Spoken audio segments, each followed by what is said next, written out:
¿Qué son las biomoléculas orgánicas?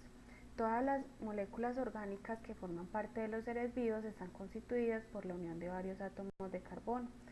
En los compuestos orgánicos, el carbono forma un total de 4 enlaces covalentes que pueden unirlo a 4 átomos diferentes o bien a un mismo átomo mediante varios enlaces, como podemos observar acá en estas imágenes que tienen movimiento. Vemos que todos están entrelazados entre sí. El átomo que se une al carbono puede ser otro carbono o un elemento distinto, como hidrógeno, oxígeno, nitrógeno o azufre. La unión entre átomos de carbonos puede dar lugar a estructuras moleculares o complejas, incluyendo cadenas lineales, cadenas ramificadas o ciclos. Esto hace de este elemento el más versátil de todos los de la tabla periódica, dando lugar a una enorme variedad de compuestos de la que se benefician todos los seres vivos. Los 6 elementos químicos o bioelementos más abundantes en los seres vivos son el carbono, hidrógeno, oxígeno, nitrógeno, fósforo y azufre, más conocido cuando hablamos de biomoléculas orgánicas como los CHONPS, los CHOMS, los cuales constituyen las biomoléculas, proteínas, aminoácidos y neurotransmisores. Las biomoléculas orgánicas pueden agruparse en 4 grandes tipos, que son los lípidos, los carbohidratos, las proteínas y los ácidos nucleicos. Los lípidos. Los lípidos son sustancias en agua hidrófobas que forman parte de las membranas biológicas y que se utilizan como reserva de energía o aislante térmico. Algunos deben ser consumidos en las dietas liposolubles y otros realizan funciones hormonales, hormonas sexuales o esteroides. Los ácidos grasos son los lípidos que absorbemos como nutrientes de los alimentos. Los organismos los usan para formar compuestos complejos, como los triacilglicéridos, que se usan como reserva energética, o los fosfolípidos, que forman parte de las membranas celulares. Se dividen en lípidos simples, solo contienen carbono, hidrógeno y oxígeno. En este grupo se encuentran los aceites, grasas y ceras. Su función es de reserva energética. Muchas de las grasas naturales se forman de la unión de una molécula de glicerol con 3 de ácidos grasos y se llaman triglicéridos. Los ácidos grasos pueden ser saturados si los enlaces entre los átomos de carbono de su larga cadena son sencillos, o instaurados si existe algún doble enlace entre ellos. Forman grasa y ceras que forman cubiertas aislantes que protegen piel, pelaje, plumaje, hojas y frutos. Lípidos compuestos. Además, contienen otros elementos como fósforo y nitrógeno. A este grupo pertenecen los fosfolípidos, los cuales contienen un grupo fosfato asociado a un lípido. El grupo fosfato se convierte en la cabeza polar de la molécula, que va a ser hidrofílica, y las cadenas de ácido graso se convierten en las colas hidrofóbicas. Esta propiedad hace que los fosfolípidos, al contacto con el agua, se sitúen formando 2 capas en las que las cabezas miran hacia el agua y las colas se esconden en medio. Son componentes de la membrana celular.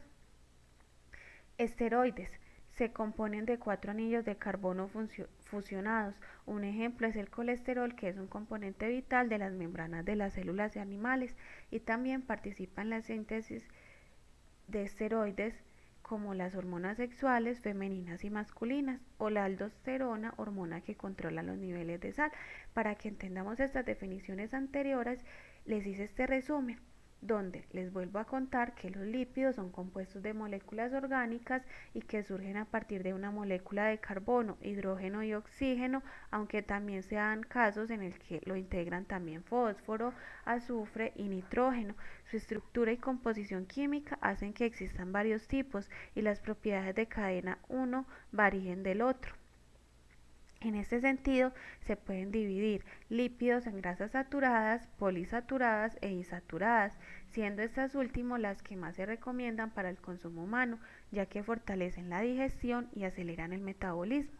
Se pueden clasificar en 3 tipos, que son los lípidos simples. En este caso se encuentran los acilglicéridos que se encuentran en mantecas, aceites, maíz y soya. En este tipo están también los céridos, los cuales son frecuentes de encontrar en la cera de los panales de abeja. En segundo lugar están los lípidos complejos, dentro de los cuales están los fosfolípidos, que se caracterizan por ser compatibles con el agua, a diferencia de otros que lo son con la grasa. Está también los glucolípidos, los cuales están formados a partir de un lípido, un grupo glucídico e hidrato de carbono. Para terminar están los lípidos saponificables, que son los esteroides, los terpenos y eicosanoides. En este caso se pueden encontrar en esteroides anabólicos usados por hombres. Están la vitamina A, K y E en el omega 3 y 6. Un ejemplo de estos lípidos de los cuales les hablé en el resumen anterior son los que consumimos en la vida diaria, los cuales son la carne roja, mantequilla, queso, tocino, crema de leche, que son lípidos saturados. Aceite de oliva, aceite de canola son monoinsaturados. Aceite de pescado, maíz, soya, maní, almendras, pescados son poliinsaturados. Salmón, camarones, atún son poliinsaturadas ocultas. Tocino, chorizo, costillas de cerdo, leche entera y grasas ocultas. Bueno, hablando en términos generales, los lípidos no tienen una buena reputación si de alimentación se trata, por lo mismo que no es recomendable la ingesta excesiva de grasas. Sin embargo, existen alimentos que contienen lípidos de diferente calidad a otros. Es por esta razón que muchos nutricionistas buscan fomentar el aprendizaje sobre aquellos alimentos que contienen lípidos beneficiosos para la salud y aquellos que no. Bueno, ahora hablaremos de los carbohidratos. Los monosacáridos son los compuestos más sencillos de una familia de sustancias que reciben el nombre de glúcidos o carbohidratos. Los carbohidratos son aquellas moléculas orgánicas que se componen de oxígeno, hidrógeno y carbono. Estas moléculas se caracterizan por tener las funciones de conformar estructuras y la materia orgánica como tejidos o músculos y almacenar la energía necesaria para realizar cualquier tipo de actividad, entre otras. Se pueden encontrar en diferentes formas: monosacáridos, que son la unidad más pequeña de los azúcares; oligosacáridos, estos carbohidratos están formados por la unión de 2 o 10 unidades de azúcar; y polisacáridos, como su nombre lo dice, son largas cadenas formadas por varias unidades de azúcar, incluso cientos. Se dividen en complejos y simples, de acuerdo a su estructura y velocidad con la que puedan absorber y digerir el azúcar. Los simples tienen una o dos azúcares, mientras que los complejos cuentan con al menos 3 de ellas, como lo definimos anteriormente. Bueno, los carbohidratos simples pueden ser hallados de manera natural en alimentos como las frutas, verduras, leches y derivados. En las frutas, como por ejemplo en las manzanas, banana, pera, melón, sandía, banana, mango. En las verduras, como lechuga, zanahoria, repollo, choclo, acelga, espinaca o coliflor. En la leche y los derivados, como los yogur, queso, crema, postres lácteos. Además, pueden ser encontrados también en azúcares refinados y procesados, como las bebidas carbonatadas, como el caso de las bebidas gaseosas que no son dietéticas, los jarabes, las golosinas, chocolates, obleas, galletitas, caramelos, chicles, mentas, chupetines, entre otras. Azúcar de mesa, dulces, miel, amasados y mermeladas.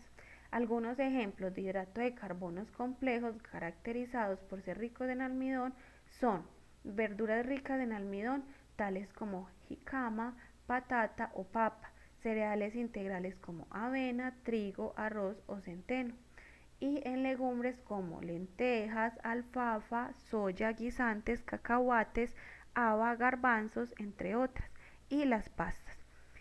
En esta diapositiva está más resumido la clasificación de los carbohidratos, cuando son carbohidratos complejos y cuando son carbohidratos simples. Vuelvo y les recuerdo que los carbohidratos complejos suministran vitaminas, minerales y fibras, Mediante los carbohidratos simples carecen de vitaminas, minerales y fibras. Los complejos los encontramos en alimentos tales como panes, legumbres, arroz, pasta y vegetales que producen féculas que contienen carbohidratos complejos, y los simples que se encuentran en alimentos como frutas, leches y hortalizas, los pasteles, los dulces y otros productos de azúcar refinado. Son azúcares simples que también suministran energía, pero carecen de dichas vitaminas, minerales y fibras, como se los había dicho anteriormente. Por eso, como le hablé en la definición de los lípidos, que la mayoría de los nutricionistas ahora en día están haciendo un énfasis muy grande en el consumo de las grasas saturadas y de los carbohidratos simples. Ahora hablaremos de los aminoácidos y proteínas. Son moléculas muy grandes formadas por la unión de monómeros llamados aminoácidos. Un aminoácido contiene un carbono central al que se une un grupo amino, un grupo carboxilo, un hidrógeno y un grupo radical. Hay 20 aminoácidos diferentes que forman parte de los seres vivos. La diferencia entre ellos está en el grupo R. Con estos 20 aminoácidos se forman todas las proteínas que hay en la naturaleza. Cada organismo produce cientos de proteínas características de su especie. Ahora, las proteínas son los elementos fundamentales de un organismo. Las uñas, así como los diminutos vellos que hay en ellas, están formados por queratina, una proteína estructural. La piel que la envuelve contiene colágeno, una proteína que le da forma. Por debajo de la piel están los músculos formados por actina y miosina, proteínas contráctiles, es decir, móviles. Si llegamos a los vasos sanguíneos, la sangre contiene proteínas, entre ellas la hemoglobina o los eritrocitos, que transportan el oxígeno que respiras, y varias hormonas que regulan las funciones del organismo, por ejemplo, la insulina, que regula el nivel de azúcar en la sangre. También un ejemplo muy claro es, si sufrimos una herida, rápidamente se presentan los anticuerpos, o sea, las proteínas de defensa que tenemos cada individuo. Además, en todo momento dentro de cada célula está en acción cientos de enzimas para llevar a cabo las reacciones químicas que mantienen la vida.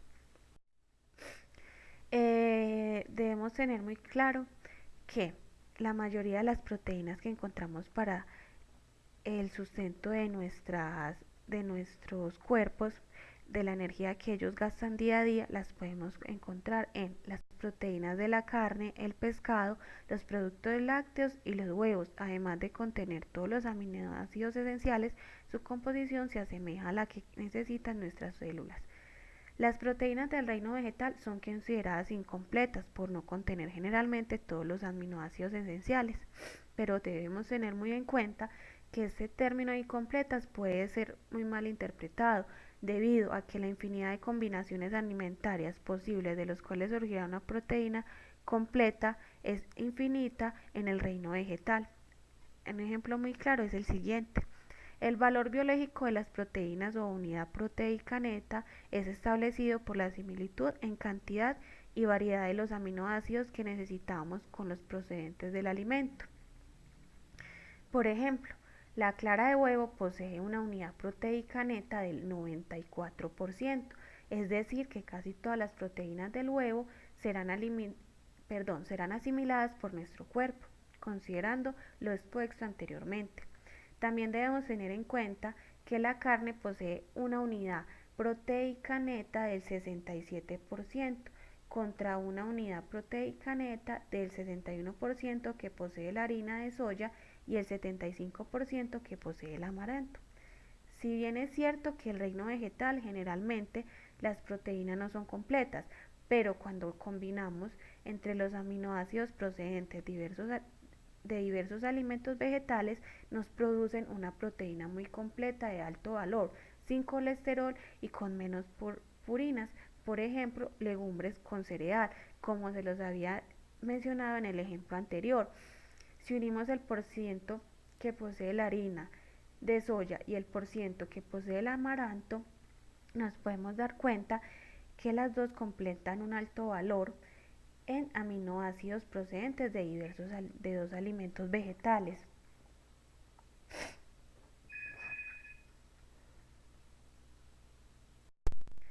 Resumiendo lo expuesto, podemos decir que el hombre necesita proteína, no importando de dónde provenga esta. La estructura de los aminoácidos que la conforman, tomados individualmente, es idéntica, ya sea de un poroto o de un pedazo de carne vacuna.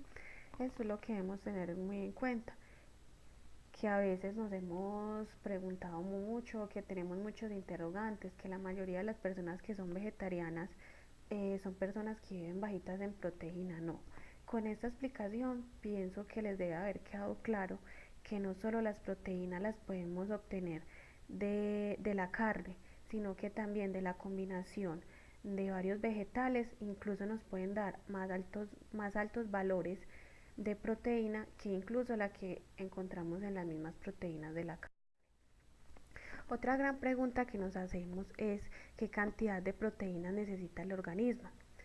Si bien hay muchos datos para considerar o han hecho demasiados datos para definir esto, acá les tengo un resumen pues más o menos de lo que debemos de tener en cuenta para saber qué cantidad de proteínas necesita el organismo.